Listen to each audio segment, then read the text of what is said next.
মদিনায় যদি আমার বাড়ি হইতো, মদিনায় যদি আমার দাফন হইতো, কতই না আমি ভাগ্যবান হইতাম। মদিনা হো মেরা মদফন, মদিনা হো मदीना हो मेरा मदफन, मदीना हो मेरा मस्कन, तकाज़ा है मेरे दिल का, तकाज़ा है मेरे दिल का, जहाँ है रोज़े जन्नत। जुरे कौन मरहबा, और एक जुरे कौन मरहबा। আল্লাহ তোমার কাছে তামান্না হলো মদিনায় যদি আমার বাড়ি হইতো, মদিনায় যদি আমার দাফন হইতো। আরে এই মাটির মধ্যে যখন আসি, এই মাটির একজন সন্তানের কথা বলতে পারি না, বলতে পারি না। এই মাটির একজন সন্তান বড় আলেম ছিলেন, নাম ছিল তার আইয়ুব খান। আইয়ুব খান নাম তার কি ছিল? আর একটু আসতে বলেন, তার নামটা কি ছিল? আরে বাইতুল্লাহতে জিয়ারত করতে যায়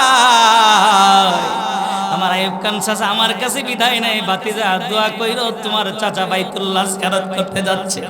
যদি জানতাম আমার চাচা বাইতুল্লাহ থেকে দুনিয়া থেকে বিদায় হয়ে যাবে, ওই জায়গা থেকে আর আসবে না, বুকটার মধ্যে মিলাইয়া ফেলতাম। চাচা গো, বাইতুল্লাহ থেকে একটু দোয়া কইরে। সেই সময় তো এতটা ভালো করে বুঝতেও পারি নাই। আইয়ুব খান চাচার মনে হয় তামান্না ছিল বাইতুল্লাহ থেকে যেন তার দাফন হয়, সেই মক্কা মদিনায় যেন তার দাফন হয়। জোরে বলেন কথা ঠিক কি না? কত মানুষ মক্কা মদিনায় মারা যায়, কত মানুষ সৌদি আরব মারা যায়, লাশ তার হুমায়ুপুরে আসে রে। কত মানুষ মালয়েশিয়ায় মারা যায়, সৌদি আরব মারা যায়। আল্লাহ কসম খাইলেন নিরাপদ শহর, নিরাপদ শহর দ্বারা আল্লাহ বুঝাইতে চাইলেন এই পৃথিবীর মধ্যে, এই মানচিত্রের মধ্যে সবচেয়ে নিরাপদ শহর, শহরটার নাম হলো মক্কা শহর। জোরে কন্যা সুবহানাল্লাহ। আমাদের এলাকার অনেক সন্তান মক্কা শহরে থাকে কি থাকে না? আর একটু জোরে কোন থাকে কি থাকে না? পৃথিবীর মধ্যে সবচেয়ে নিরাপদ শহর, আল্লাহর কোরআন বলছে নিরাপদ শহর হলো মক্কা শহর। দ্বিতীয় শহরের নাম হলো মদিনা শহর। মক্কা শহর কেন নিরাপদ শহর হলো? আমি খুঁজে দেখেছি মক্কা শহর নিরাপদ হওয়ার কারণ হলো তিনটা। কয়টা?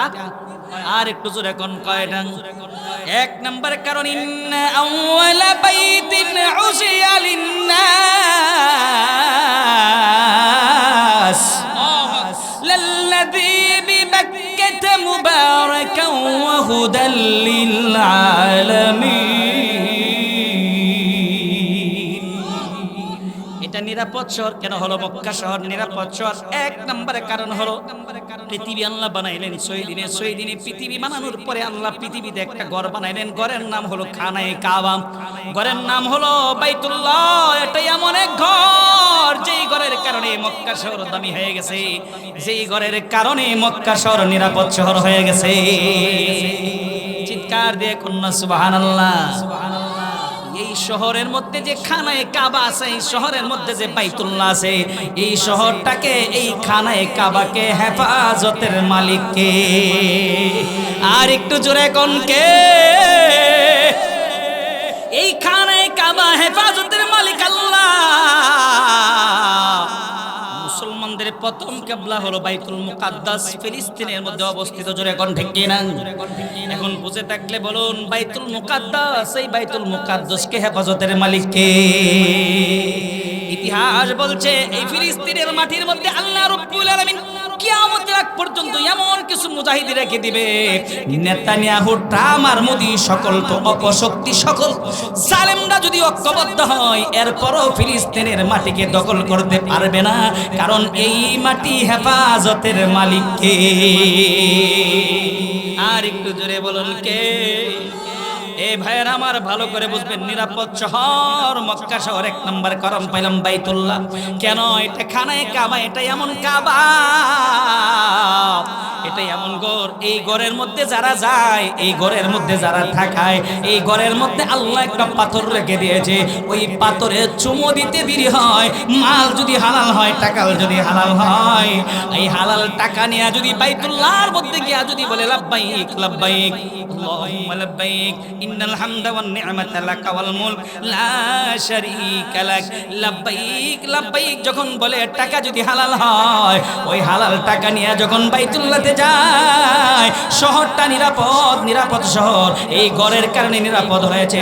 ওই ঘরের মধ্যে যখন গিয়া চুমু দেয়, ঘরের মধ্যে যায় আর লাব্বাইক লাব্বাইক করে হাজিরা দিতে দেরি হয়, ওই বান্দার জীবনের সব গুনাহ আল্লাহ মাফ করে দেয়। আর একটু জোরে কন্যা সুবহানাল্লাহ। এবার এক নাম্বার কারণ পাইলাম, এখন আসেন দুই নাম্বার কারণে যাই। দুই নাম্বার কারণ কি? এই শহর নিরাপদ হওয়ার দুই নাম্বার কারণ, এই পৃথিবীর মধ্যে আল্লাহ তাআলা যত নবী রাসূল পাঠাইছেন, সমস্ত নবী রাসূলের মধ্যে আমার আপনার নবী, বিশ্ব নবী, সাইয়্যিদুল মুরসালিন, ইমামুল মুরসালিন, খাতামুন নবিয়্যিন, নবী মুহাম্মদুর রাসূলুল্লাহ সাল্লাল্লাহু আলাইহি ওয়াসাল্লামকে আল্লাহ তাআলা মক্কা শহরে পাঠাইছে। জোরে কন্যা সুবহানাল্লাহ। আর একটু জোরে কোন সুবহানাল্লাহ। এ ভাইয়ার আমার, মক্কা শহর নিরাপদ হওয়ার কারণ পাইলাম দুইটা। আমার নবী সেখানে জন্ম নিয়েছেন, আমার নবী মক্কা শহরে জন্ম নিয়েছেন, এটা হলো দুই নাম্বার কারণ। এখন আসেন তিন নাম্বার কারণে যাই। এই শহরটা নিরাপদ হওয়ার কারণ হলো শর্ট করে, কারণ কখন জানি মাদানী সব আইসা যায়, সঙ্গে সঙ্গে বয়ান ছেড়ে দিতে হবে। এই ভাইয়ার আমার ভালো করে বুঝবেন, তিন নাম্বার কারণ, তিন নাম্বার কারণ হলো এই পৃথিবীর মধ্যে আল্লাহ রাব্বুল আলামিন যত কিতাব পাঠাইছেন, অনেক ছোট ছোট সহিফা আল্লাহ পাঠাইছেন, আবার চারখানা বড় কিতাব আল্লাহ পাঠাইছেন। এক নাম্বার কিতাব তাওরাত, জাবুর, ইনজিল, মহাগ্রন্থ আল কোরআন। এই চারটা কিতাব হলো বড় বড় কিতাব, এর মধ্যে সর্বশ্রেষ্ঠ কিতাব মহাগ্রন্থ হলো আল কোরআন। সুবহানাল্লাহ কান। এই কোরআন আল্লাহ পাঠাইলেন মক্কা শহরে, এই জন্য মক্কা শহর দামি। আমার নবী মক্কায়, কোরআন মক্কায়, আমার নবী মদিনায়, কোরআন মদিনা। যেই সূরাটা আপনাদের সামনে নিয়েছি, এই সূরার প্রথম দিকটা লেখা আছে মাক্কি। কেন এই সূরার প্রথম দিকটা মাক্কি লেখা আছে? আমার নবী মক্কাতে আল্লাহ পাঠাইলেন, মক্কায় থাকা সত্ত্বে আমার নবীর কাছে আল্লাহ তাআলা যে সূরাগুলো নাজিল করেছে, সূরার প্রথম দিকটা লেখা আছে মাক্কি। আমার নবী যখন মক্কা ছেড়ে মদিনাতে চলে গেলেন, মদিনায় যাওয়ার পরে যেই সূরাগুলো আল্লাহ নাজিল করেছে, ওই সূরার প্রথম দিকটা লেখা আছে মদনী। আমি আজকে আলোচনা আপনাদের সামনে করছি মক্কি আলোচনা। যে আলোচনা করতেছি, এই আলোচনা হলো মক্কি সূরার আলোচনা। চিৎকার দিয়ে কোন সুবহানাল্লাহ। আমার ভাইরা, হাদাল বালাদিল আমিন,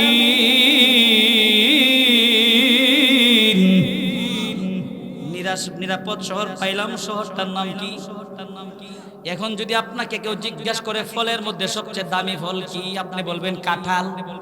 কি বলবেন? আর একটু জোরে বলেন। যদি কেউ জিজ্ঞাসা করে তৈলের মধ্যে সবচেয়ে দামি তৈল কোন তৈল, আর একটু আস্তে। অনেকের নাম দাও বলতে পারে না, জাইতুন তৈল। কোন তৈল? সারা জীবন শুধু সোয়াবিন খায়, তো সোয়াবিন ভিতরে থেকে বের হয়। সারা জীবন শুধু সরিষা খায়, এই জন্য ভিতর থেকে সরিষার বের হয়। একটা সময় হুমায়ুপুরে কোনো কারেন্ট ছিল না, কুফিবাতি ছিল কি ছিল না?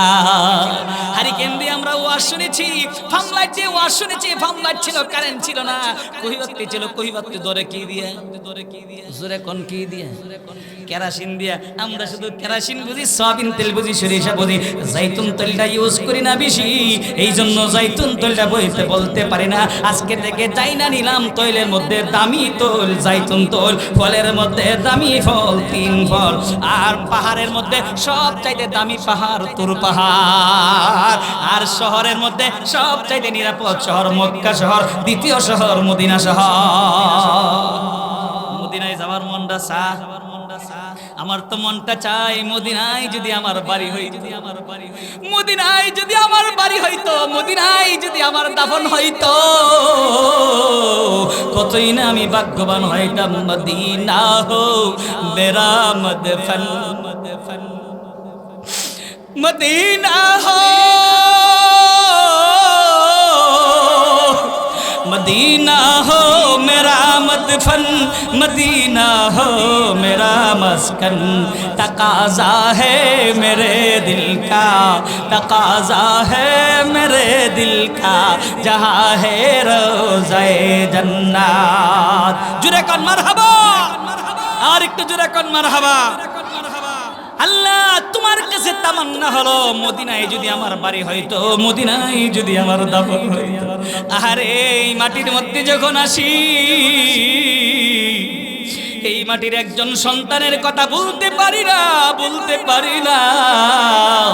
এই মাটির একজন সন্তান বড় আলেম ছিলেন, নাম ছিল তার আইয়ুব খান। আইয়ুব খান নাম তার কি ছিল? আর একটু আসতে বলেন, তার নামটা কি ছিল? আরে বাইতুল্লাহতে জিয়ারত করতে যায় আমার আইয়ুব খান চাচা, আমার কাছে বিদায় নাই। ভাতিজা দোয়া কইরো, তোমার চাচা বাইতুল্লাহ জিয়ারত করতে যাচ্ছে।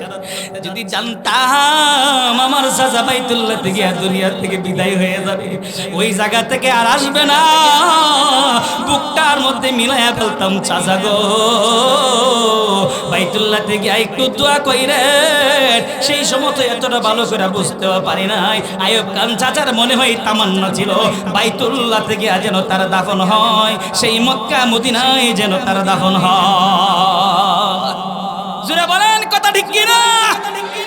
কত মানুষ মক্কা মদিনায় মারা যায়, কত মানুষ সৌদি আরব মারা যায়, লাশ তার হুমায়ুপুরে আসে রে। কত মানুষ মালয়েশিয়ায় মারা যায়, সৌদি আরব মারা যায়। বাহাদুরি করা যাবে না। অনেকে আছে জমি আছে 50 কানি 30 কানি 40 কানি জমি আছে, এই জন্য জমির বাহাদুরি করা যাবে না।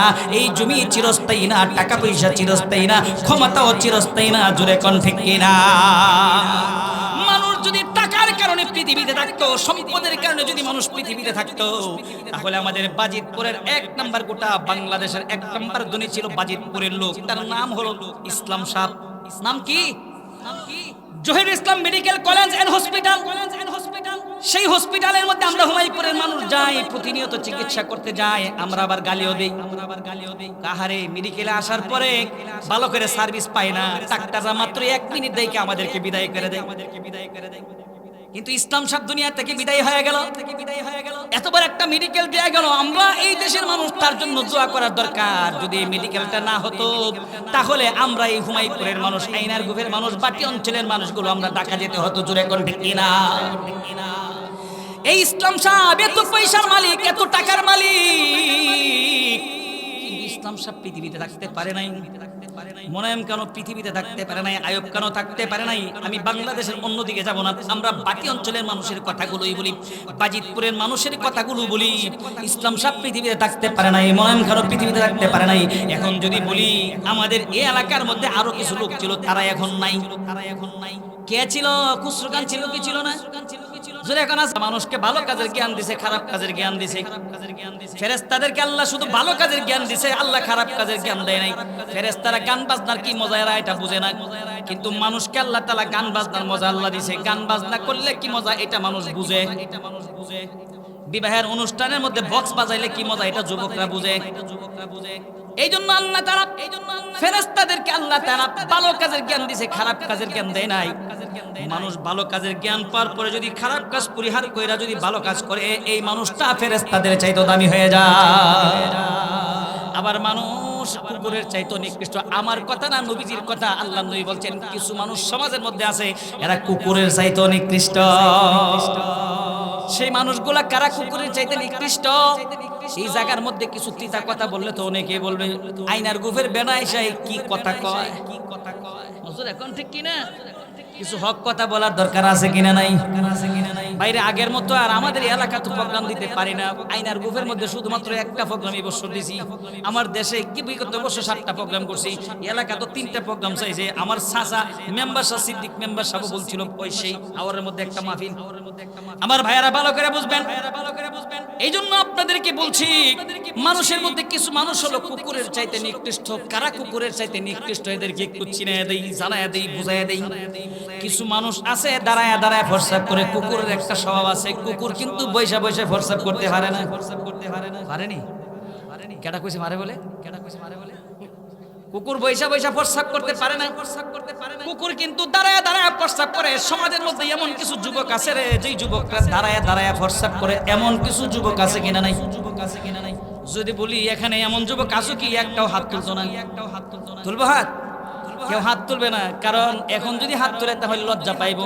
কিন্তু হাসরের মাঠে আল্লাহ যদি জিজ্ঞাসা করে তুমি কি দাঁড়ায় প্রস্রাব করছিলা নাকি বৈশা বৈশা প্রস্রাব করছিলা, সেইটান তো গোপন করার আর কিছুই থাকবে না। দাঁড়ায় দাঁড়ায় কেমনে প্রস্রাব করছে এগুলো রেকর্ড হইতাছে কিনা। এই জায়গার মধ্যে কারা বয়ান শুনতে আসছে আর কারা প্রতিহিংসামূলক এই মাহফিলকে প্রতিহিংসা করে কারা এখনো আসে নাই, বলে আরিফ বিল্লাহ আল্লাহ মাহফিল করতেছে, আমরা জিগাইছে না যাইতাম না, যাইতাম না। জোরে কোন ঠিক কিনা? আরেকটু জোরে কোন ঠিক কিনা? আমার ভাইয়ারা ভালো করে বুঝবেন, এই এলাকার মধ্যে আলেমের অভাব নাই। যদি দেখি তাহলে এখনো মনে বাড়িতে মধ্যে কমসে কম 1 থেকে 150 আলেম আছে হুমাইপুর। হুজুর এখন ঠিক কিনা? কিন্তু এখানে কয়জন আলেম দেখতেছি মাত্র 8 থেকে 10 জন আমার চোখের সামনে আসছে, কিন্তু অনেক আলেমরা এখনো গ্রামের মধ্যে আছে কিনা নাই। অথচ এত বড় একজন বক্তা আমাদের এখানে আছে আব্দুর রহিম আল মাদানী, যার একটা ডেটের জন্য 2 বছর পর্যন্ত অপেক্ষা করতে হয়। আমি হক কথা বলে দেখতেছি, এরপরে দেখবেন কালকা কিছু আলেম আমার বিরুদ্ধে সমালোচনা শুরু করে দিব। হুজুর এখন ঠিক কিনা? কেউ আবার কিছু আলেমাদের সমালোচনা শুরু করে দিব, কিন্তু কে সমালোচনা করলো দেখার বিষয় না। আবার অনেকের মনের মধ্যে চিন্তা হলো, আরিফ বিল্লাহ একলা একলা মাহফিলটা করাইতেছে, আমরা জিগাইলো না। দিনের কোন কাজে কে জিগাইলো না এটা দেখার বিষয় না। দিনই কোন কাজ যদি হয় আমি নিজে ইচ্ছা করে দিনই কাজের মধ্যে গিয়ে শরীক হব। জোরে কোন ঠিক কিনা? আমার ভাইরা ভালো করে বুঝবেন, তাহলে কুকুরের চাইতে নিকৃষ্ট কারা? যারা দাঁড়ায় দাঁড়ায় প্রস্রাব করে, এই মানুষগুলো কুকুরের চাইতে নিকৃষ্ট। আবার কিছু মানুষ আছে দাঁড়ায় এত প্রস্রাব করে, প্রস্রাব করার পরে ডিলা কুলুক ব্যবহার করে না, প্রস্রাবের পানি হলো না, এমন মানুষ আছে কিনা নাই? বয়স হয়ে গেছে 50 বছর 60 বছর, এরপরও দাঁড়ায় দাঁড়ায় প্রস্রাব করে, এরপরও প্রস্রাবের পানি হয় না, ডিলা কুলুক ব্যবহার করে না। অথচ আল্লাহর নবীর স্পষ্ট হাদিস, যারা প্রস্রাব করার পরে পবিত্র হয় না, পানি ব্যবহার করে না, ডিলা কুলুক ব্যবহার করে না, মৃত্যুর সঙ্গে সঙ্গে কবরের মধ্যে সর্বপ্রথম শাস্তিটা দেওয়া হবে। এখন ঠিক কিনা? এখন বুঝে থাকলে বলেন দেখি, ডিলা কুলুক ব্যবহার করার দরকার আছে কিনা নাই? আর একটু জোরে এখন আছে কিনা নাই? কেনা কেনা আজকে থেকে ডিলা কুলুক ব্যবহার করবো, হাত তুলে দেখাই, করবেন তো ইনশাল্লাহ? সকলে ডিলা কুলুক ব্যবহার করবো। এই মাহফিল আল্লাহর কাছে কবুল হয়ে যাবে। এখান থেকে যদি এই মুহূর্তে যদি 10টা লোক নিয়ত করে আমি আজকে থেকে আর কোনোদিন ডিলা কুলুক ছাড়বো না, প্রস্রাবের পানি সব সময় লইব, এই 10টা লোকও যদি তৈরি হয়ে যায়, এই জান্নাতে বাগান আল্লাহর কাছে কবুল হয়ে যাবে। জোরে কন্না সুবহানাল্লাহ। আমার ভাইয়েরা বলতেছিলাম, আল্লাহ আমাদেরকে বড় আদর করে বানাইছে। লাকাদ খালাকনাল ইনসানা ফি আহসানি তাকওয়িম। আমাদের কিছু দায়িত্ব আছে কিনা নাই? আমাদের কিছু দায়িত্ব আছে কিনা নাই? কি দায়িত্ব আমাদের? দুই একটা কথা বলি, এর মধ্যে আমাদের মাদানী সবাই সাজাবি। আমার ভাইরা লম্বা আলোচনা নিয়েছি। মানুষ, আমরা মানুষ, ওই মানুষ, কিছু মানুষ আছে বড় দামি, কিছু মানুষ আছে বড় দামি। কোন মানুষটা দামি? যারা 5টা গুণ অর্জন করতে পারবো এরা বড় দামি। আবার কিছু মানুষ আছে নিকৃষ্ট, কুকুরের চাইতে নিকৃষ্ট। কুকুরের চাইতে নিকৃষ্ট কারা? শুধুমাত্র একটা উদাহরণ দিলাম, যারা দাঁড়ায় দাঁড়ায় প্রস্রাব করে, ডিলা কুলুক ব্যবহার করে না। আরো বহুত স্বভাব মানুষের মধ্যে আছে, যেই মানুষগুলো কুকুরের চাইতে নিকৃষ্ট। এই জন্য আমি একটা উদাহরণ দিয়ে থাকি। কিছু মানুষ আছে মৌমাছির মতো, কিছু মানুষ আছে মাছির মতো, আবার কিছু মানুষ আছে কুকুরের মতো, কিছু মানুষ আছে হিংস্র প্রাণীর মতো। উদাহরণ দিব। মৌমাছির মতো মানুষ কারা? মৌমাছি এমন একটা জীব, মৌমাছি বলে কি বলে জানেননি? মৌমাছিদের মধ্যে একটা লিডার আছে। মৌমাছি বলে লিডার যেই দিকে আমরা সবাই এই দিকে। কথা বুঝেননি? দেখবেন মৌমাছির লিডার যেই দিকে যায়, মৌমাছি সব দল বাইন্দা সেই দিকে যায়। আজকে মুসলমান মার খাওয়ার কারণ কি? একটাই মাত্র কারণ, মুসলমানের লিডার মানতে পারে না। জোরে কোন ঠিক কিনা? মুসলমান যদি আজকে একজন লিডারের নেতৃত্বে চলতো, তাহলে নেতানিয়াহু ফিলিস্তিনের উপরে বোমা মারতে পারতো না, আর টামও এই সাহস পাইতো না। কিছু মানুষ আছে মৌমাছির মতো, মৌমাছির মতো স্বভাব যাদের। মৌমাছির স্বভাবটা কি? মৌমাছি বলে ভালো জায়গা যেখানে আমি আছি সেখানে, মধু আছে যেখানে আমি আছি সেখানে। যেখানে জান্নাতের বাগান আছে সেখানে আমি আছি, যেই জায়গায় নামাজ আছে সেই জায়গায় আমি আছি, খারাপ জায়গার মধ্যে আমি নাই। মৌমাছির স্বভাব যাদের মধ্যে আছে মানুষের মধ্যে, ওই মানুষটা জান্নাতি। আরেকটু আস্তে কোন সুবহানাল্লাহ। কিন্তু কিছু মানুষ আছে মাছির মতো, মৌমাছি না, এরা হলো মাছির মতো। মাছির মতো কারা? মাছিরও দুইটা স্বভাব আছে, আছে কিনা নাই? মাছি ক আমি ভালো জায়গা তো আছি, খারাপ জায়গা তো আছি। আমি মিষ্টির দোকানও আছি, আমি আবার বাথরুমেও আছি। হুজুর এখন ঠিক কিনা? আরেকটু জোরে এখন ঠিক কিনা? মাছির মতো স্বভাব যারা, তারা কিন্তু কষ্ট পাইবেন না। কষ্ট পাইবেন? কষ্ট পাইবেন? কিছু মানুষ আছে যতদিন আওয়ামী লীগ ক্ষমতায় ছিল আমি আওয়ামী লীগ, আওয়ামী লীগ হন নাই আমি বিএনপি। আবার যদি জামাত ক্ষমতা যায় আমি জামাত। হুজুর এখন ঠিক কিনা? এমন কিছু মানুষ আছে কিনা নাই? সুবিধাবাদী কিছু লোক আছে কিনা নাই? এরা স্বভাব হলো মাছির মতো স্বভাব। সেম পৃথিবীর মধ্যে এমন কিছু লিডার আছে রে, যে লিডার গুলা ট্রাম্পের হাতাত করে চলতে চায়, ট্রাম্পের সাথে মিল দেয়া চলতে চায়, নেতানিয়াহুর সাথে মিল দেয়া চলতে চায়। এই দিকটা ফিলিস্তিনের সব মুসলমান মেরে সাফ করে দিচ্ছে, আর ওই মুনাফিকের গোষ্ঠীগুলো নেতানিয়াহুর সাথে হাতাত করে চলে। এই মানুষগুলাই হলো মুনাফিক। এরা ভালো কাজে আছে, খারাপ কাজে আছে। জোরে এখন ঠিক কিনা? আমাদের এই সমাজের মধ্যে কিছু মানুষ আছে, এরা মাছির মতো স্বভাব। কষ্ট নিতেন না তো? এরা কারা? নামাজের সময় দেখবেন সামনের কাতারে আছে, আবার দেখবেন গানের আশারও আছে কিনা নাই? গানের আশারও আছে, আবার নামাজের সামনের কাতারে আছে। সুদের সাথে আছে, ঘুষের সাথে আছে, লুটরাজের সাথে আছে, আবার মসজিদের সামনের কাতারেও আছে। এমন মানুষ সময় পরে আছে কিনা না? যদি এমন মানুষ তাইকে থাকে, এদের স্বভাব মাছির মতো।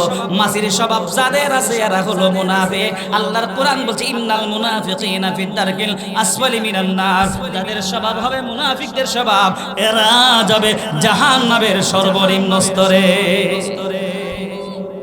দুই প্রকারের স্বভাব গেল মাছি, মৌমাছি। কিছু স্বভাব আছে হিংস্র পানির মতো, আছে কিনা নাই? বলবো আমাদের আরিফ বিল্লাহ সাহেব যখন আসবে তখন আমি অন্যদিকে যাবো, বয়ান নিয়ে অন্যদিকে যাবো। আর উনি যতক্ষণ না আসবে, কারণ তো কেউ নাই, আমি অন্যদিকে যাই থাকতাম। ওনারে বলছি বিষয়টা, উনি বুঝবো। আমার ভাইয়ারা ভালো করে বুঝবেন, ভালো করে বুঝে নেবেন। কিছু মানুষের স্বভাব হলো হিংস্র পানির মতো স্বভাব, আছে কিনা নাই? হিংস্র পানির মতো স্বভাব কাদের? এদেরকেও চিন্তা রাখেন। কিছু মানুষের গোষ্ঠী বড়, আছে কিনা নাই? কিছু মানুষ গোষ্ঠী বড়, বংশ বড়, আবার কিছু মানুষের বংশ ছোট। কি আবার মাইন্ড করেন না, হুজুর নামদারে কইতাছে। গ্রামগঞ্জের মধ্যে এমন কিছু লোক থাকে যাদের বংশ বড়, কিছু গোষ্ঠী আছে ছোট। ছোট গোষ্ঠীর জমি যদি বড় গোষ্ঠীর লোকের সাথে থাকে, জমি কিন্তু লাইল অর্ধেকটা দুহা। হুজুর এখন ঠিক কিনা? গিয়া দেখবেন জমি আর ঠিক থাকে না। এই উঠে গেলে বড় গোষ্ঠীর লোক নাকি? হ্যাঁ, উড়ান যাইতো না, উড়ার কোনো সুযোগ নাই। আমার ভাইরা ভালো করে বুঝবেন। কিছু মানুষের স্বভাব হলো হিংস্র পানির মতো স্বভাব। কাদের হিংস্র পানির মতো? ক্ষমতা যদি পায় তখন মনে হয় যেন বাপ দাদার ক্ষমতা পাইছে, আর যারে মনে চাই তারে গে অত্যাচার করে। এমন মানুষ পৃথিবীতে আছে কিনা না? এদের স্বভাব হলো হিংস্র পানির মতো স্বভাব। আবার কিছু মানুষ আছে কুকুরের মতো স্বভাব। কুকুর যেমন গেউ গেউ করে, কিছু মানুষের স্বভাব হলো খালি শাস্টলের মধ্যে গিয়া গেউ গেউ করে। হুজুর এখন ঠিক কিনা? শাস্টল মনে হয় যেন আরেকটা সংসদ ভবন। হুজুর এখন ঠিক কিনা? শাস্টলের মধ্যে গেউ গেউ করে, বাড়িতে গিয়ে বসতে পারে না, কিন্তু শাস্টলের মধ্যে টিহি গেউ গেউ করে। আছে কিনা নাই? ও একটা আনছে ঘরের মধ্যে, এটা দারগা। দারগা বুঝেননি? দারগা বাড়িতে আসে পুলিশ ধরার জন্য, আসামি ধরার জন্য দারগা আসে। বাড়ির মধ্যে একটা বউ আনছে হলো দারগা। বাড়িতে কাম কাজ করে যায়, বউ তো এসছে আরো বেশি, 1 ডিগ্রি বেশি। বাড়িতে যাওয়ার পরে একটা আব্দুর রহমানের আম্মা কত বেড বেড়াও করে, এত চিল্লাও করে। চিল্লাইতেছি, বুঝোস না বহুত কষ্ট করে আইছি, ক্ষেতের মধ্যে পানি দিয়ে আইছি, আমার একটু গরম পানি দেস না। কত দিতে পারতাম না, তোর পানিটা তুই কে গরম কর। এমন কিছু লোক আছে কিনা নাই? আর একটু জোরে কোন আছে কিনা নাই? এই সমস্ত যাদের বউ আছে, এদের আল্লাহ হেদায়েত দান করুক। জোরে কোন আমিন। আর একটু জোরে কোন আমিন। আবার কিছু মানুষ আছে রে, এরা বউ ফিরানোর জন্য উস্তাদ। আছে কিনা নাই? বউ ফিরানোর উস্তাদ তো কেমনে রাগ যখন উঠে নাকে দিব না মুখে দিবি এটা দেখে না। অথচ আল্লাহ রাসূল বলছেন শামাইলে তিরমিজি, বউ যখন ফিরাইবা কেমনে ফিরাইবা এটা রাসূল বইলা দিছে। বউ কেমনে ফিরাইবা আল্লাহ নবী বলেন, বউ যদি ফিরাইতে যাও আদাত একটা লাঠি বানাও। কয়াত এ হাত না দুই হাত, আদাত বুঝেন তো? আদাত শামাইলে তিরমিজি, আদাত একটা লাঠি বানাও। রাসূল বলছেন আদাত লাঠি বানায় রাখো। বউ যদি তোমার কথা না শুনে আদাত লাঠি দ্বারা বাড়ি দাও। আদাতের মধ্যে মুঠ ধরলে অর্ধেকটা চলে থাকবো আর অর্ধেকটা, বুঝেন তো? ফিরাইতে পারবেন নি বউ? বউ ফিরানোর সুযোগ নেই। অথচ রাসূল বলছেন বউ তো একটা আদরের জিনিস, মহব্বতের জিনিস। এটা গালের মধ্যে থাপ্পড় দিবা না, মুখের মধ্যে থাপ্পড় দিবা না। বউকে বুঝাও, বিস্তারিত করো। বউ যদি সচেতন হয়, জ্ঞানী হয়, তাহলে বুঝবে আমার স্বামী আমার প্রতি অসন্তুষ্ট, বিস্তারিত কইরা দিছে। যদি জ্ঞানী হয় এরপরে কোনোদিন স্বামীর সাথে আর বেয়াদবি করবে না। জোরে কান ঠিক কিনা? জোরে কান ঠিক কিনা?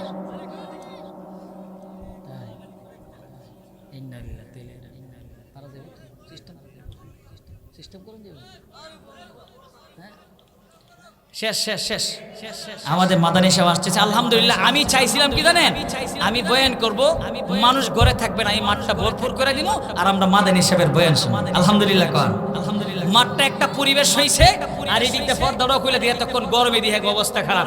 আমার ভাইয়ারা এখন একটা পরিবেশ হইছে, এখন মাদানী সাহেব আসলে প্রাণ ভরে আলোচনা শুনতে পারবে। আমার ভাইয়ারা আমি এখনই শেষ করেছি, অল্প সময় উনি আসবে, বয়ান শেষ করে দিব। আমি যেটা বলতেছিলাম, তাহলে লাকাদ খলাকনাল ইনসানা ফি আহসানি তাকওয়িম, এই আয়াতের ব্যাখ্যা করতেছিলাম। আল্লাহ আমাদেরকে বড় সুন্দর করে বানাইছে। সুন্দর করে বানাইছে কেন? আল্লাহর ইবাদত বন্দি করার জন্য। ইবাদত বন্দি কি করি তো ইনশাআল্লাহ? ক্ষেতের মধ্যে পানি দেওয়া ভুলে না, ক্ষেতের মধ্যে ঘাস হইছে ভুলে না, ক্ষেত বাঁচাইতে হবে, ক্ষেতের মধ্যে পানি দিতে হবে, নতুবা দান হবে না। ফজরের আগে ঠিক হয় মহিষটা নিয়ে জায়গা ক্ষেতের মধ্যে, কিন্তু আজান দিছে ফজরের, আসসালাতু খায়রুম মিনান নাওম, ওঠো মুমিন মুসলমান, ঘুম হইতে নামাজ ভালো। মুসলমান মুয়াজ্জিন ডাক দেয়, নামাজে যায় না, কিন্তু মহিষ নিয়ে ক্ষেতের মধ্যে ঠিকই যাও। জোরে কান ঠিক কি না? অথচ আল্লাহ বলতেছেন আমি আল্লাহ তোমারে নাপাক পানি দ্বারা বানাইলাম। কেন বানাইলাম? আমার গোলামি করার জন্য।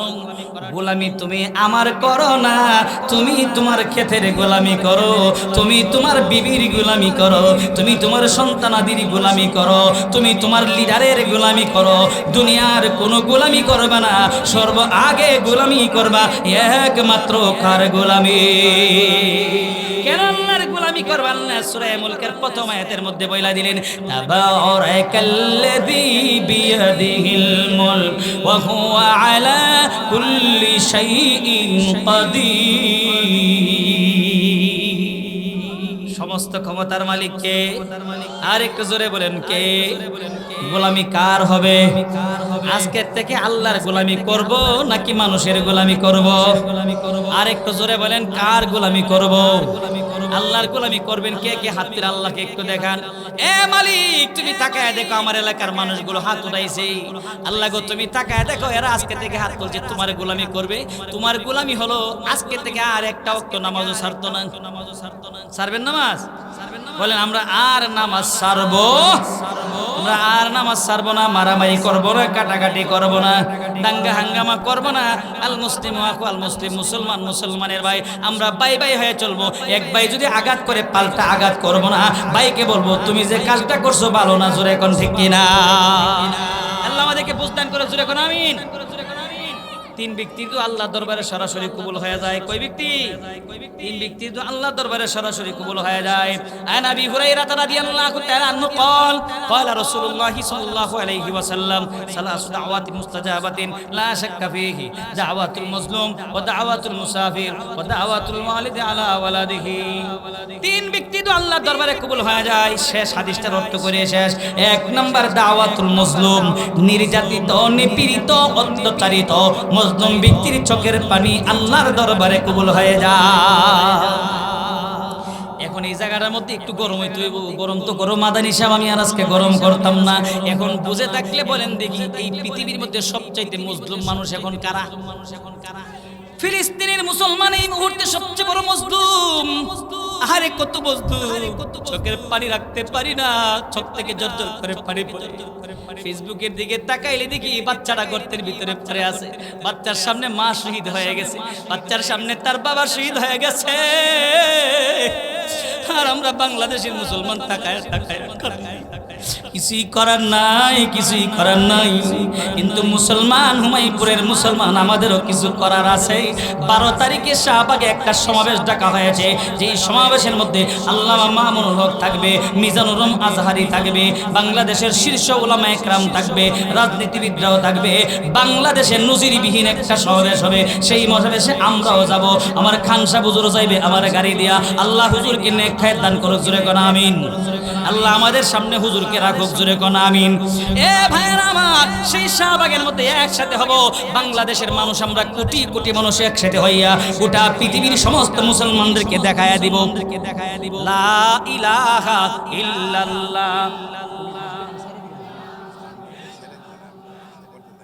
এডি তো করেছি, পানি আছে আর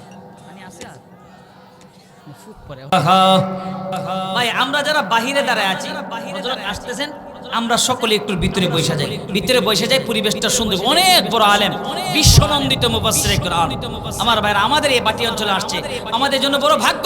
এই বেলাল সাহেবের জন্য আমরা পাইছি, আমরা সকলে সুন্দর করে জমে যাই। আমার ভাইরা, যেটা বলতেছিলাম, এই মুহূর্তে সবচেয়ে বড় মজলুম কারা? ফিলিস্তিনের মুসলমান। এদের জন্য আমাদের একটা করণীয় আছে। আমাদের করণীয় কি? আমরা শুধু ইসরায়েলি পণ্য বয়কট করব না, আমরা তো এখন আর ফিলিস্তিনিকে যুদ্ধ করতে পারবো না, এই সুযোগটা আমাদের জন্য নাই। কিন্তু আমরা চাই আল্লাহ গোটা পৃথিবীতে জিহাদের ডাক আসবে, যেই জিহাদের মধ্যে আমরাও শরীক হব, আমরাও শাহাদত বরণ করব, শাহাদত বরণ করে বিনা হিসাবে জান্নাতে চলে যাব। জোরে কোন ঠিক কিনা? একটাই মাত্র পথ বিনা হিসাবে যাওয়ার, সেই পথটা হলো ওয়ালা তাকুলু লিমান ইউকতালু ফি সাবিলিল্লাহি আমওয়াত বাল আহইয়াউ ওয়ালাকিন লা তাশউরুন। খোদার পথে যারা শহীদ হলেন, খোদার পথে যারা শহীদ হলেন, তোমরা তাদের মৃত বলো না, তোমরা তাদের মৃত বলো না, তোমরা তাদের মৃত বলো না।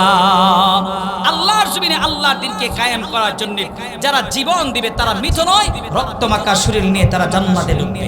জোরে কোন সুবহানাল্লাহ। আমরা কি জিহাদ করতে রাজি আছি?